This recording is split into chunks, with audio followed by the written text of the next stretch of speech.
আসসালামু আলাইকুম। Best tutorial চ্যানেলে স্বাগতম। এক্সেল শিটের উপর ধারাবাহিক ক্লাস দিয়ে আসছে। আজকে সপ্তম ক্লাসে আজকে দেখানো হবে আপনাদের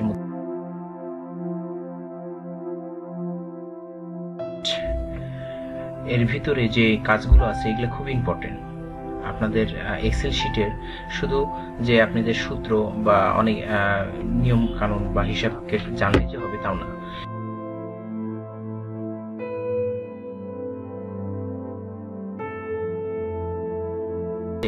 আপনাদেরকে number, alignment, font, border, fill, protection, এই কতগুলো নিয়ে অ্যালাইনমেন্ট সেলটি তৈরি। যে অ্যালাইনমেন্টের কাজ করতে হলে অবশ্যই আপনাদেরকে এই জিনিসগুলো সম্বন্ধে জানতে হবে। আমরা প্রিভিয়াস ক্লাসগুলোতে দেখেছি কিভাবে একটি লেখার যদি ফন্ট চেঞ্জ করতে চান তাহলে চেঞ্জ করতে পারবেন, লেখাকে যদি বড় করতে চান, ছোট করতে চান তাও করতে পারবেন। যেমন ধরুন এখানে দেখুন ঢাকা লেখাটা কিন্তু একবারে পারফেক্টলি বসে গেছে। তো এই লেখাটা আপনাদের যদি না প্রয়োজন হয় তাহলে আপনারা কি করবেন, রাইট বাটন টিপ দিয়ে এই কলামটা যদি না প্রয়োজন হয় তাহলে এটা ডিলিট করে দিতে পারবেন, তাই না? এইভাবে ডিলিট করে যে কোনো কলামগুলো বা রোগুলোকে ডিলিট করতে পারেন। জাস্ট রাইট বাটন টিপ দিয়ে আপনাদের ডিলিট করতে পারবেন। এটা যদি আপনাদের কারো সমস্যা হয় অবশ্যই আমাদের আইকন দেখে কাজটা করব। ধরুন আমরা এখানে কলামকে ডিলিট করতে যাচ্ছি, যেরকম ময়মনসিংহ বা রাজশাহী বা রংপুর, ধরুন সিলেটকে আমরা ডিলিট করব। তাহলে এই আইকনে এসে যদি আমরা এখানে ক্লিক করি তাহলে এখানে দেখা আছে ডিলিট সেল, ডিলিট কলাম। যেহেতু আমরা সিলেক্ট করছি ডিলিট কলামকে, তাহলে আমরা ডিলিট কলাম করতে পারবো। জাস্ট এখানে ক্লিক করবেন, দেখুন ডিলিট হয়ে গেল। তাহলে যদি কোনো রোকে ডিলিট করতে চান, রো সিলেক্ট করব।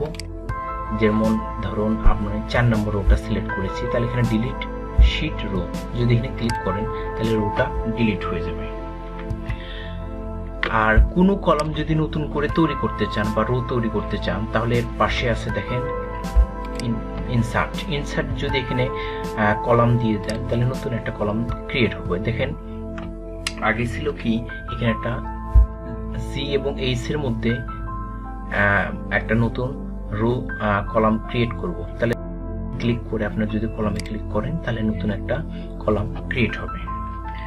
আর যদি কোনো একটা রো ক্রিয়েট করতে চান, রোটা সিলেক্ট করব আর জাস্ট ইনসার্ট শিট রোস যদি ক্লিক করেন তাহলে নতুন একটা রো ক্রিয়েট হবে। এভাবে আপনারা ডিলিট বা কোনো রোকে সিলেক্ট করতে পারবেন। আর একটা জিনিস দেখুন এখানে চিটাগাঙ্গের জিটা বোঝাই যাচ্ছে না, এখানে চিটাগাং লেখা আছে। তাহলে একটা কলামগুলোকে আপনি ইচ্ছা করে এভাবে বাড়াইতেও পারবেন, কমাইতেও পারবেন। কিন্তু আমি চাচ্ছি এক্স্যাক্টলি যেটুকু প্রয়োজন সেটুকু যেন আমাকে নিতে হয়। তাহলে এখানে ক্লিক করার দুটো পদ্ধতি আছে। জাস্ট এই যে রো এর উপর যখনই এমনি মাউস নিলে বড় একটা প্লাস দেখাচ্ছে, যখনই আপনি এই বিন্দুর উপর ক্লিক করবেন কলামের, জাস্ট তখন দেখবেন ছোট একটা প্লাস। জাস্ট এখানে ডবল ক্লিক করবেন, দেখবেন এক্স্যাক্টলি যতখানি প্রয়োজনে লেখার জন্য ঠিক ততখানি এটা জায়গা নিয়ে নেবে। যদি ঢাকাতে ক্লিক করেন ঢাকা অ্যাডজাস্ট হবে, ঠিক আছে। খুলনা অ্যাডজাস্ট হচ্ছে, ময়মনসিংহ অ্যাডজাস্ট হচ্ছে, ঢাকা, রাজশাহী, রংপুর, জাস্ট এগুলাকে অ্যাডজাস্ট করে নেবেন। তাহলে আপনার জায়গা নষ্ট হবে না। যেরকম এর মধ্যেই যদি আমি এখানে ক্লিক করি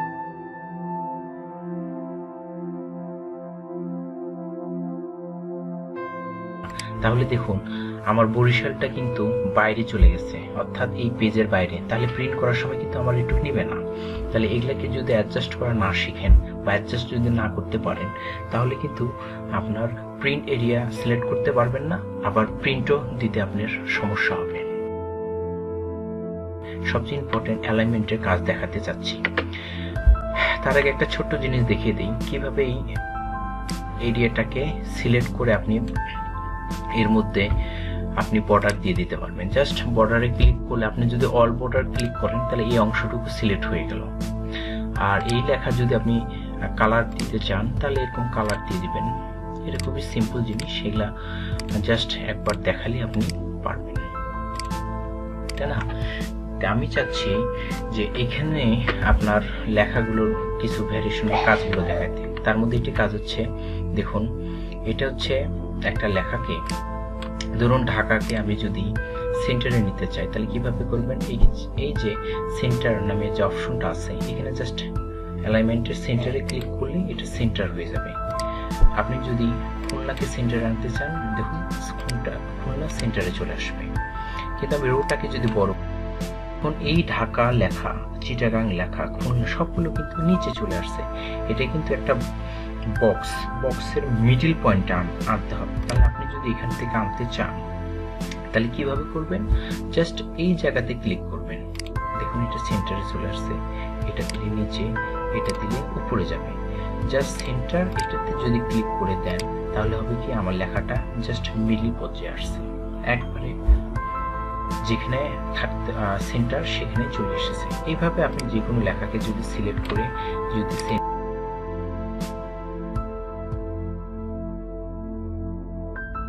মিডল পজিশনে চলে আসবে। এটা খুবই সিম্পল একটা জিনিস।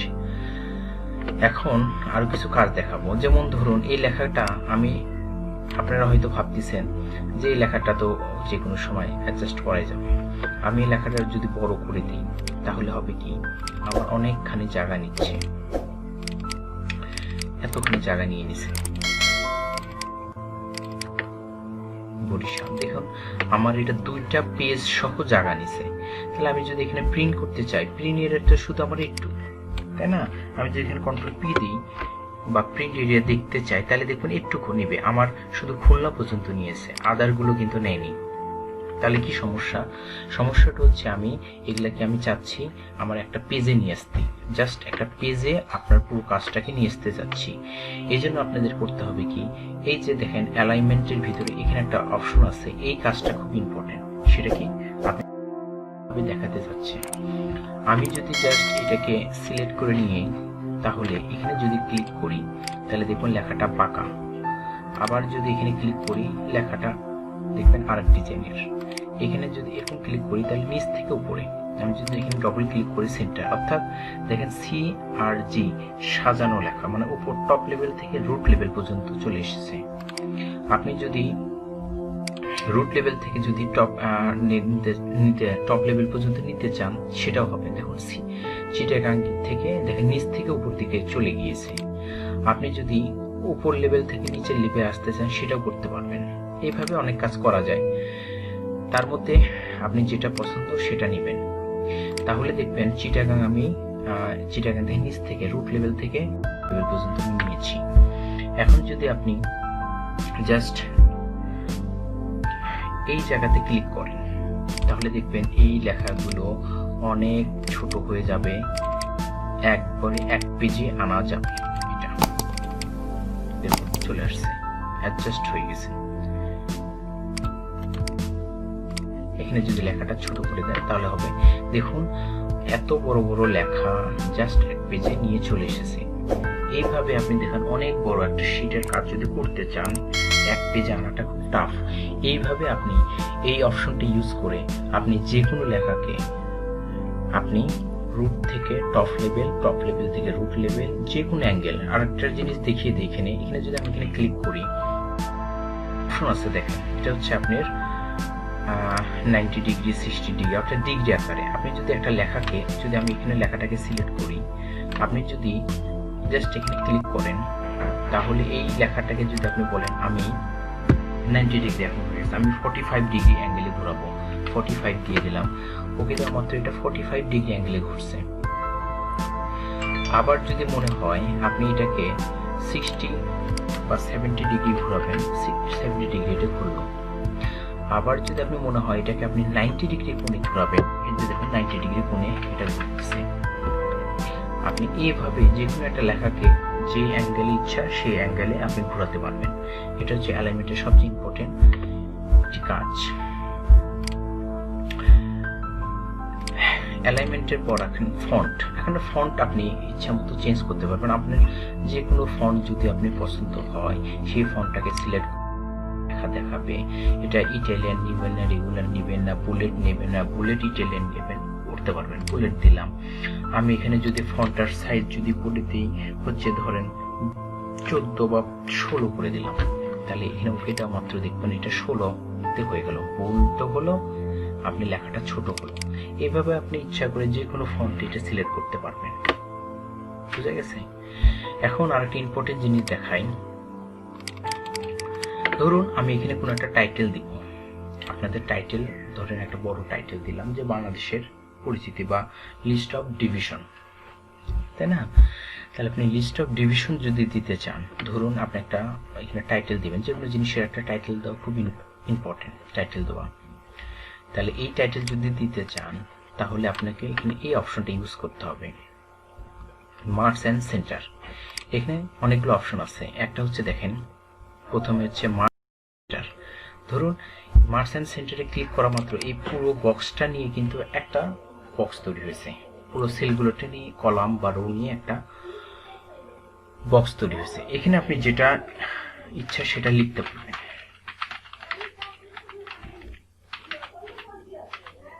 লিস্ট অফ ডিভিশন লিখে তে এখানে যদি আপনি লেখাটাকে সেন্টার করে দেন এবং এটাকে যদি বড় করেন তাহলে এভাবে বড় করতে পারবেন। বুঝা গেল? তো এইখানে একটা অপশন হচ্ছে দেখুন, মার্কস অ্যান্ড সেন্টার, অর্থাৎ পুরো রো এবং কলাম মিলে একটা সেলে তৈরি করবে বা একটা বক্সে তৈরি করবে। এটা একটা কাজ। আরেকটা আছে, সেটা হচ্ছে আপনি যদি এখানে সিলেক্ট করে এই অপশনটা ইউজ করেন, marks and across. Marks and অ্যাক্রসে ক্লিক করলে হবে কি, দেখেন প্রতিটা কলাম উঠে গিয়ে এক একটা রো ক্রিয়েট হয়েছে। এটা একটা রো, এটা একটা রো, এটা একটা রো, এটা একটা রো। একটু যদি আমি এটাকে বর্ডার দিয়ে দিই তাহলে একটু ভালো বোঝা যাবে। দেখুন আপনি এখানে অনেকগুলো জিনিস লিখতে পারবেন। দেখেন আপনি এখানে লিখলেন বাংলাদেশ লিস্ট অফ ডিভিশন,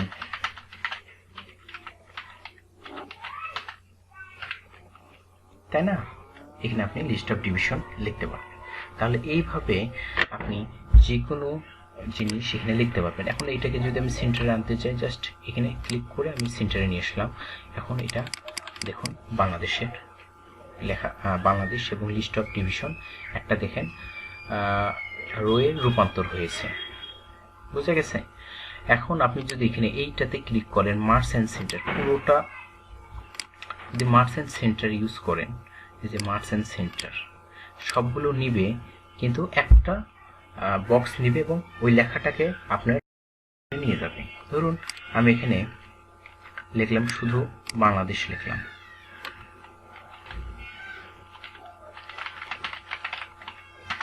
তাই না? বাংলাদেশ লিখলাম। এখন এখানে যদি আপনি সিলেক্ট করে মার্কস অ্যান্ড সেন্টার দিয়ে দেন তাহলে কিন্তু সিলেক্ট করে আমি মার্কস অ্যান্ড সেন্টার দিয়ে দিলাম, সবগুলো কিন্তু নিয়ে একটা বক্সে বা একটা সেলে তৈরি করছে এবং এই লেখাটাকে আপনি ইচ্ছা করলে সেন্টারে নিয়ে আসতে পারবেন। বুঝা গেছে? খুবই সিম্পল কাজ। এগুলো দেখলে আপনারা বুঝতে পারবেন। এখন আপনার এগুলো সবগুলো করার পরে মনে হলো যে না, আমার এই জিনিসগুলো লাগবে না, আগের পজিশনে ফিরে যেতে চাই বা আগে যেভাবে ছিল সেভাবে, জাস্ট এটাকে সিলেক্ট করে আপনি যদি মার্চ সেলে ক্লিক করেন তাহলে আগের পজিশন হয়ে গেল, অর্থাৎ সেলগুলো আবার ব্যাক চলে আসবে। এটাকে যদি সিলেক্ট করে আপনি যদি মার্চ সেল ক্লিক করেন তাহলে এটা আগের পজিশনে নিয়ে নেবে। তো এইভাবে অপশনগুলি আমরা অনেক জটিল কাজগুলোকে খুব সিম্পল ভাবে এখানে করতে পারবো। তাহলে আজকে আমরা অ্যালাইনমেন্টের টোটাল কাজটা দেখলাম। নেক্সট ক্লাসে আপনাদেরকে নাম্বার এর বক্সের কাজটা দেখাবো। এটা খুব ইম্পর্টেন্ট। মোটামুটি এক্সেল শিটে হোম ট্যাবের ভিতরে যেগুলো আছে, যেই অপশনগুলো বা যে আইকনগুলো আছে, সেগুলোর কাজগুলো খুব ইম্পর্টেন্ট। আমরা সাধারণত এক্সেল শিটে যত কাজ করি তার 70% কাজই হচ্ছে হোম ট্যাবের ভিতরে, আর বাদবাকি যেগুলো আছে এগুলো হচ্ছে ধরেন 20%, 5%, 3% এই ধরনের কাজ। তা আমরা হোম ট্যাবের ভিতরে কাজগুলো একটু ভালোভাবে দেখবো ইনশাল্লাহ। এক্সেল শিটের অনেক জটিল কাজগুলো আমরা এখানে সহজভাবে দেখাবো এবং আপনারা খুব ভালোভাবে বুঝতে পারবেন। ধন্যবাদ সবাইকে।